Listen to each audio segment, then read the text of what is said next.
When an army of green ants marches against a swarm of paper wasps, it's a battle worthy of the big screen.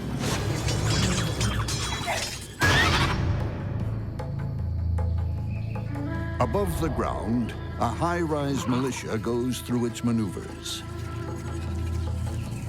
Its headquarters is a leafy bunker, home not to generals, but to green ant larvae, who could one day become soldiers in an ever-expanding army. Green ant colonies are generally spread around a dozen trees that might contain up to 150 nests, with 100,000 to 500,000 ants total, all of which will risk life and limb to protect the colony. Every one of these workers comes equipped with weapons of war, serrated mandibles that cut and crush. As in all ant societies, male drones stay at home, leaving this army of sterile females to forage for food. But at the first sign of war, chemicals called pheromones are sent out. Foragers become green grunts, and more move into the kill zone. Even a huge and highly venomous scorpion is no match for a company of angry green ants.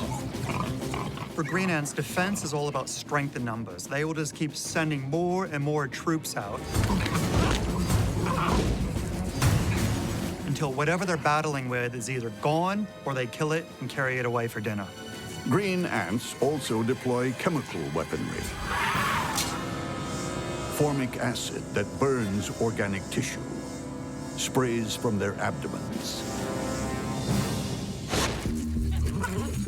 If that weren't bad enough, they swarm over a victim, literally biting it to death.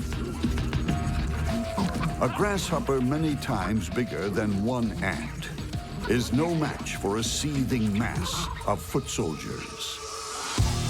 When the workers are called to arms, you're no longer dealing with a bunch of cute and fascinating little green ants.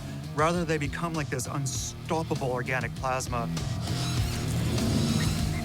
that can deter any predator, whether it's coming from the ground or the air. Victims become helpless marionettes, dancing to the tune of a swarm of single-minded puppeteers.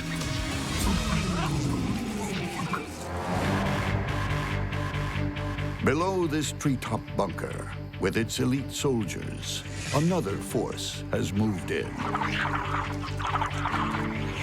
A colony of paper wasps.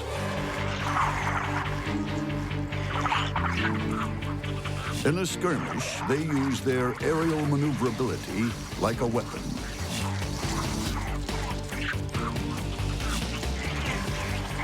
Paper wasps don't fly fast, but they hover with intent, like attack helicopters, waiting to strike and feed.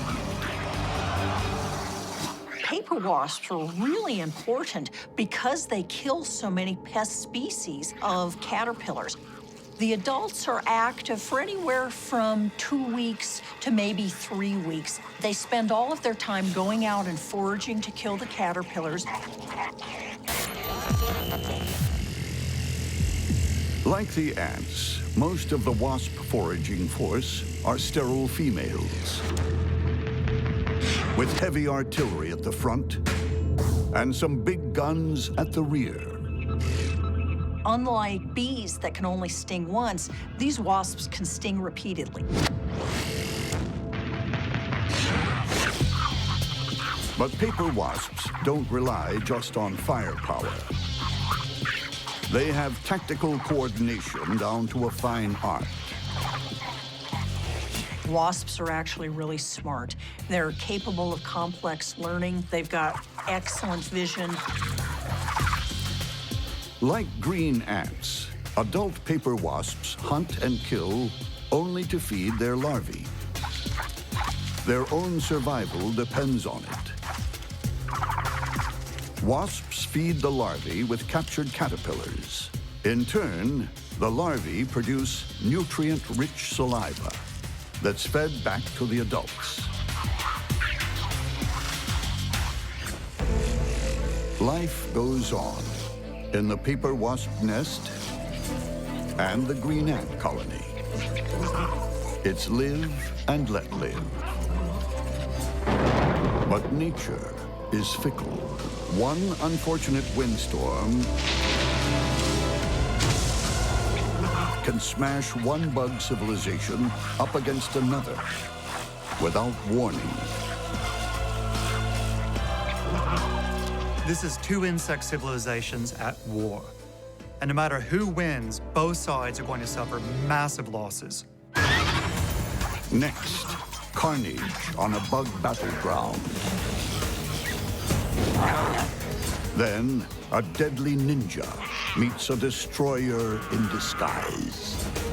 And later, killer claws versus lethal jaws.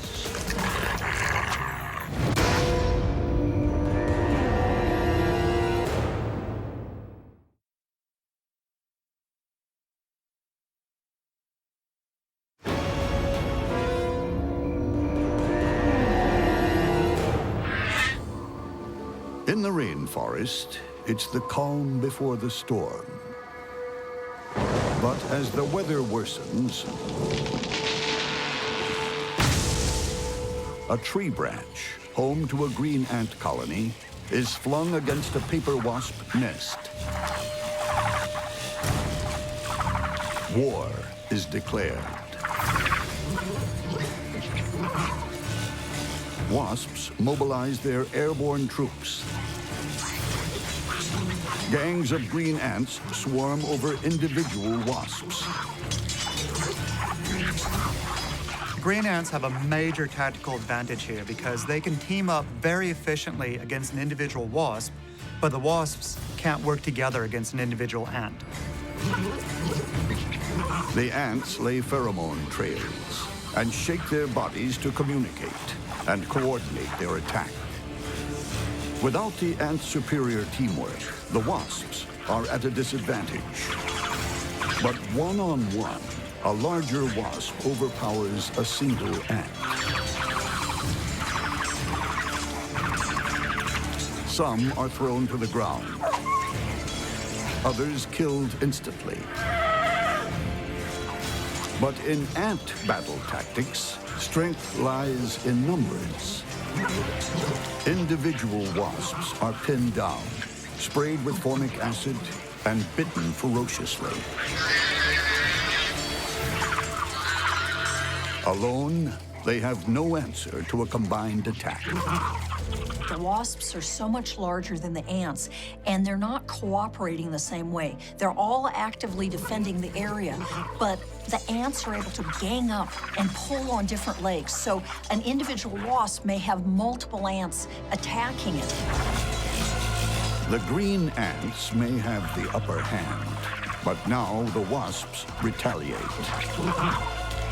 Mounting a concerted airborne attack, they breach the ants' headquarters and begin carrying off the ant brood. More and more wasps overwhelm the ant's nest. It's a mass attack. Under the onslaught, green ants scurry to save their young. It's carnage.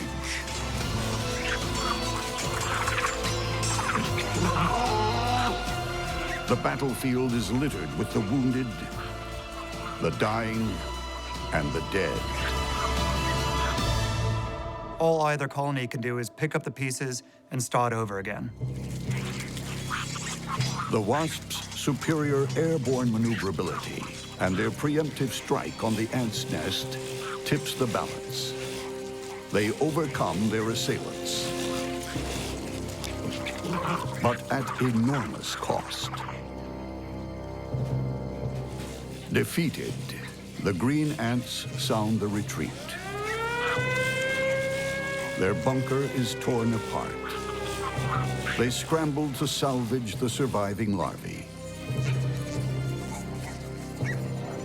In a bug war of this magnitude, the refugees have no choice but to escape with their young, to start a new life in another part of the forest.